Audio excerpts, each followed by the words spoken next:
All right, guys. Hope you are having a good day so far today. Um, Here's what we got for notes today. Okay, notes are going to look a little bit different than they did last week. Yeah, it would have been last week. Instead of the Ed puzzle, I'm just going to do it as a quiz. Okay, so if you go on Schoology, the thing right below this link is the quiz for today. I fully expect and want you to use this. So if you want to have this up on a different tab or split your screen in half, I think that's a good idea. Um, and so, um, what I would do is, or as you watch and listen, you need to answer the essential questions that are on that are on that quiz. Okay, and they go in order. The essential questions are more than one slide. Okay, it's kind of divided into different topics, if you will. Okay, so go ahead and do that, and you can submit it when you're done. All right, so we talked about it the other day, but this unit is all about the Middle Ages. Okay, the Middle Ages within Europe. All right, so a quick background. I like to do this a lot. Just kind of stop and say, hey, where are we at with the world? Okay, and well, the Western Roman Empire has fallen. Right. Okay, that was the Byzantines split up, and Justinian kind of combined it, but then eventually it split up, and Constantine ruled the East, and the West was still the Roman Empire. But the Western Roman Empire has fallen. Okay, that was part of your timeline, and it's over. And what happens is smaller raiding tribes or little tribes establish small kingdoms in Europe. Okay, so it's not one for a thousand years or more, actually more. The Roman Empire ruled basically all of Europe. And now Europe is really split into smaller, almost like states, as kingdoms. And the achievements of the once powerful Roman Empire are replaced with less sophisticated, kind of almost barbarian ways of living within the Middle Ages. Okay, so that's kind of now we're going to talk about your first essential question, which what are the Middle Ages? What characteristics do they show? Well, it's the Middle Ages takes place from about the 400s to about the 1500s. Okay, this is a long era. This is CE, so this is into our. I don't want to call it regular time, but that's kind of what it feels like. It's about 1100 years there. It's also called the medieval period or medieval Europe, any of those things. Middle Ages and medieval are synonyms. Um, it officially begins with the collapse of the Roman Empire. So, yes, it maybe started around the 400s, but until the Roman Empire finally collapses in 700 ish, it's not that's kind of the official start of this period. And it's the time between the classical and the modern periods in history. So we just got done talking about all the classical civilizations, right? We talked about the ancient civilizations with Egypt and Mesopotamia and China and India. Then we moved into classical, which was Rome and Greece and the Byzantines and even the Islamic empires.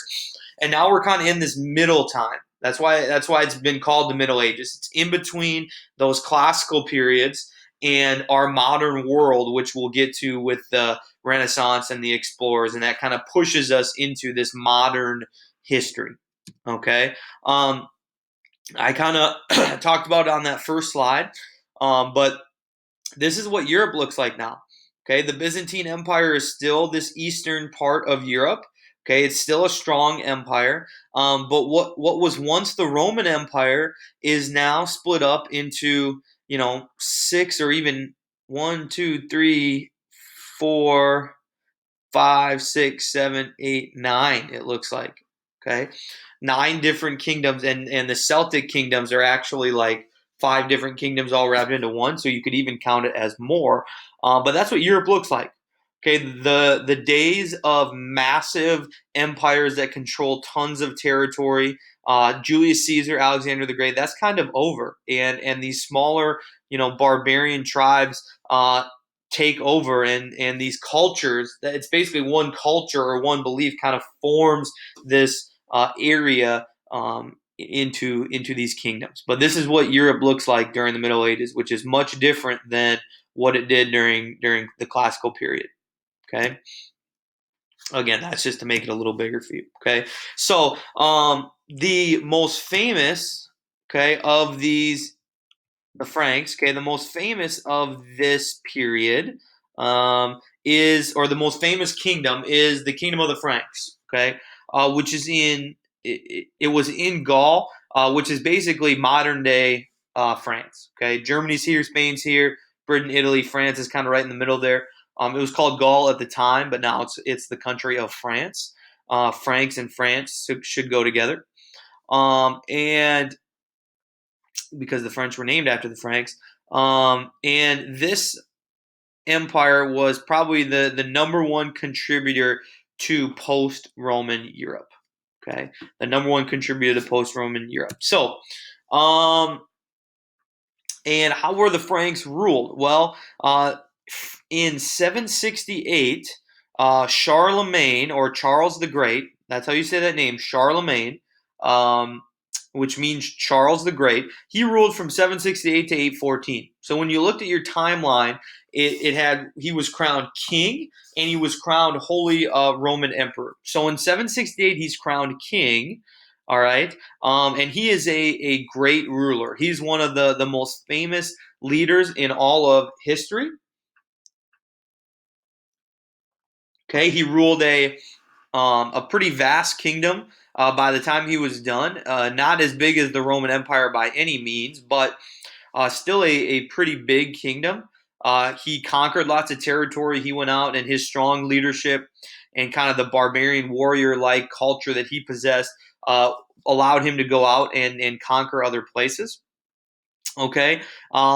And as he conquered these, I wonder if I have a map. Yeah. So he goes out and he conquers all of this land here.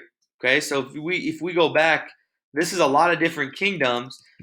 By 800, Charlemagne controls a lot more area, and the Franks begin to control all of that territory.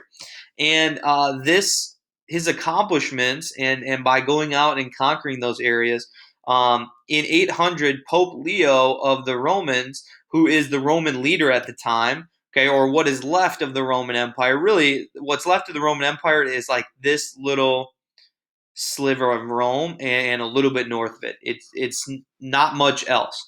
It maybe goes to about here, but from what it was, it's really small. And Pope Leo is the head of Rome. So we know that the Catholic Church kind of takes over in Rome, and by doing that, the Pope elevates the status of an emperor. The Pope is kind of the leader of that area. And so Pope Leo, in an attempt to, um, you know, Charlemagne was going to take over the Romans, and because of his ability as a leader and as a military general, he was going to take over the Romans. And so Pope Leo sees that happening. So rather than let it happen, Pope Leo crowns him king of the Romans. Okay, and it created a united Christian empire that affected European politics for centuries. Okay, by doing that, Charlemagne is agreeing that he's a Christian and he's going to spread the Roman faith and be part of that Roman Church. And so now the kingdom of the Franks has the backing of the most powerful church in Europe to go along with the most powerful leader. If that makes sense. Okay, so um, those two things create this massive empire that we see here. All right. Eventually, though, this can't go on forever, right? Charlemagne is a fantastic leader. The unfortunate part of it was he did not have any sons. Despite trying, he was unable to birth a son, which means he had nobody that he could really teach or mentor into being the next leader. And so what happens is he dies, and the next emperors are not very good. All right, you should see a trend here throughout history in when a powerful leader died in the Roman Empire really fell. In our Mesoamerican empires, when powerful leadership died and weak ones took over, the empire starts to crumble. Okay, the emperors after Charlemagne were constantly fighting to decide who had more power. Same with Rome. A lot of similarities there. Everyone wants to declare that they are the leader, and when that happens, there's a lot of fighting that goes on. In 843, um, again, Charlemagne didn't have any sons, but he had some daughters that had grandsons, and so all of these different kingdoms that uh, Charlemagne took over, the grandson signed the Treaty of Verdun, and they divide the empire up into smaller sections. Okay, and so the Middle Ages were small kingdoms. Then Charlemagne took over and united everybody, and now we're back to the smaller kingdoms yet again. And Muslims and a group called the Vikings begin to invade those smaller kingdoms or invade the Franks. I'm sorry, and that leads to major decline. Okay, of the Franks. All right. So the next essential question that you have is, what role did the church play in the Middle Ages? Okay, and this is really important because the church was a big part of how Middle Age or the politics during the medieval period go. All right. Church and state were not separated. The church and politics were very much one combined entity, and that's how they ruled. Okay, so what role did the church play? Well, it was extremely powerful and stable at this time. It kept Europe together. All right, kind of like we saw with the Romans, where as stuff got really bad in the Roman Empire, they clinged on to Christianity as their saving grace or what gave them hope. Um, the church. The church does the same thing for these kingdoms. It gives people hope and keeps them together. People go to church all the time. It kind of becomes its own community um, of believers, and it gives people a sense of togetherness. Um, the Roman Catholic Church is the church that really takes influence at this time. Okay, now we know now that there's many different branches of Christianity. There's Lutheran and Baptist and Orthodox is still a thing at this time. But during the Middle Ages, until we get to the Reformation, which is our next unit, um, the Roman Catholic Church is really the only church with any influence, and it's what you know the heavy majority of people in Europe. It's what faith that they practice. And again, like I said, church and state were not separate, so many church leaders took over functions of government. Okay.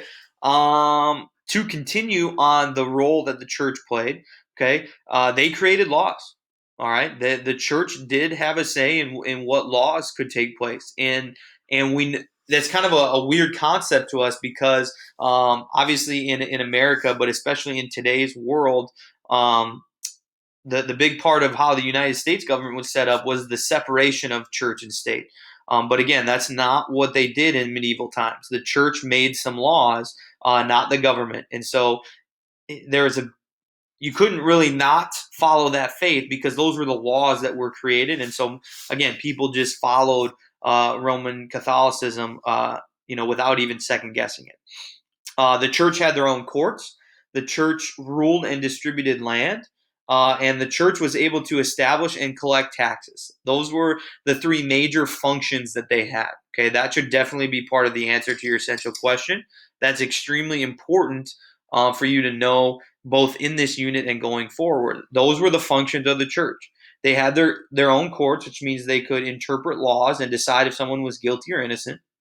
They had control over the land, and they established and collected taxes or money, okay, which becomes a big problem during the Reformation period. Um, some of the conflicts that took place with the church was popes and kings kind of started to disagree with one another. Neither could agree on who should have the most power or authority. Okay, both had disagreements on who was most powerful and who had more of an influence. And it's an issue that will continue throughout history. Popes think that they have more power, and kings kind of say, "Hey, you are just in control of the church. This is my area. This is my territory. I get the final say, and so they disagreed a lot about that. Um, in Europe, okay, continuing on with what role the church played in Europe before 1000 CE, nobles or lords were almost as powerful as kings. Okay, but then in about 1000, kings began to control much more than the nobles. Okay, these nobles would be your knights or your rich landowners. They're not quite to the status of the king in the social pyramid. Okay, but they're still powerful. And before 1000, they kind of worked together. But once 1000 hit, for whatever reason, it more had to do with the issue of kings and popes disagreeing. Kings wanted to show their power, so they took a bunch of rights away from people and from nobles. Okay, so they didn't have. So the people had very few rights, and kings had many rights, and they did not have to obey the laws that other people did. And that was a big problem for people. Obviously, they do not agree with the fact that some people are above the law. That does not make any sense. And so what happens is a guy named King John comes along and he says this isn't right. This is not how it should be. And so he signs the Magna Carta, which was part of your timeline. Okay, and the Magna Carta was a legal document that gave citizens, or obviously you know this from your timeline, but it gave citizens certain rights. Okay, the church could not make up new taxes. There was no new taxes. The church could not take your money without paying for it. Okay, that's a big principle of today's society. Okay, today the government cannot take your land without paying you for it. Okay, if the government comes in and says your land is too big, we want to use some of it for development, you obviously can fight that in the United States, but also the government has to pay you. That's called eminent domain, and they need to pay you for that. And so that was a big thing in the Middle Ages. They couldn't take your land without paying you for it, and it was more justice for people. It stated that the king must obey the laws as well, and it led to the growth of common law. And so the Magna Carta is extremely, extremely important. Okay, it's a document that totally affects and changes how the Middle Ages runs. Okay, it makes more rights for people. It makes it more fair for people, for the common person. It makes the king more accountable, and it changes life and the success of the Middle Ages. Okay, and then and it leads to common law.